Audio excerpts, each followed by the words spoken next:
ជីវិតដែលកើតឡើងហើយរមែងតែជួបនៅឧបសគ្គរាប់រយចំពោះដែលយើងត្រូវដោះស្រាយក្នុងដំណើរជីវិតសុភាសិតបុរាណខ្មែរមួយលោកបានពោលថាសំណាបយូងដីស្រីយូងប្រុសចំពោះកម្រងសុភាសិតនេះយើងខ្ញុំយល់ថាស្រីសួស្ដីនឹងជោគជតារាសីទាំងឡាយរបស់បរិសុទ្ធភាគច្រើនគឺស្ថិតនៅលើស្ត្រីដែលជាអ្នកផ្ដល់ជូនតាក់ទងនឹងរឿងនេះយើងខ្ញុំដែលជាអ្នករៀបរៀងមានបំណងដ៏ល្អមួយចំពោះបរិសុទ្ធទាំងឡាយដែលបានសុខកាយសប្បាយចិត្តដោយសារតែភរិយាគ្រប់លក្ខ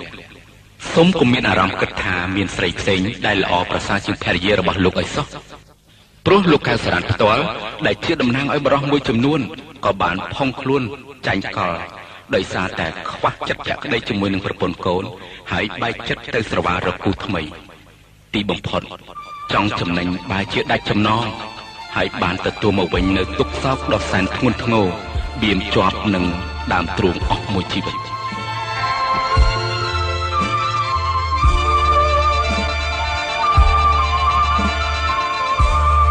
ហើយគុកស្នេហ៍បកប្រែរឿងខ្ញុំខំរៀងទីឲ្យគុំបងខ្ញុំភ័ក្រណាក្ដីខ្ញុំខ្លាំងចិត្តស្មងឈ្មោះចាញ់កលស្រីស្នេហ៍កម្មអប្រែអត់ក្ដីមេតា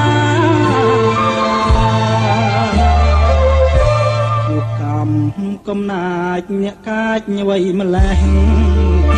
ស្នេហ៍ស្រីបរទេសក៏ឡើងអរាពីខ្ញុំចូលភងឆ្លងទឹកនេត្រាជាប់ពុនគ្នាទីព្រមព្រៀងចិត្ត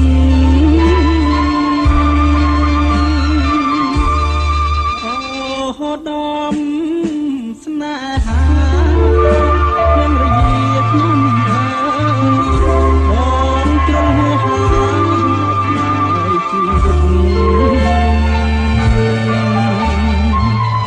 បើខ្ញុំថាកូនទាំងស្រកូនចិត្តខ្ញុំយំអាណិតស្ដាយចិត្តដែលខំ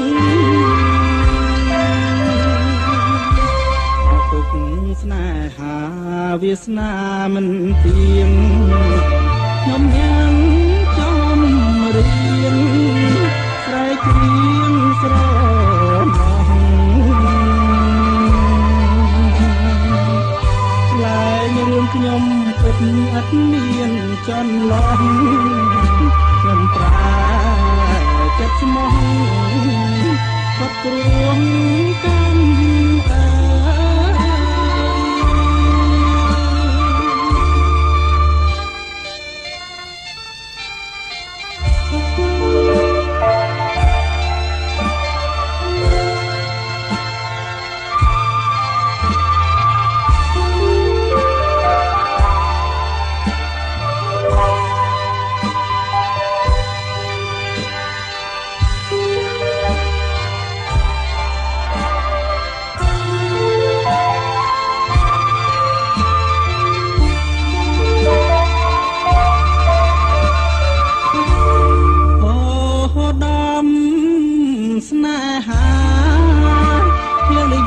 ខ្ញុំអើ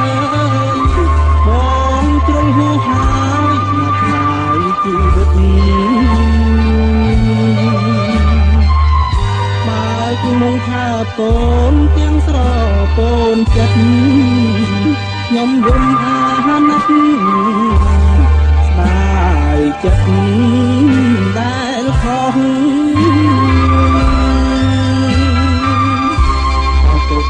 ស្នេហាវាសនាមិនទៀងខ្ញុំ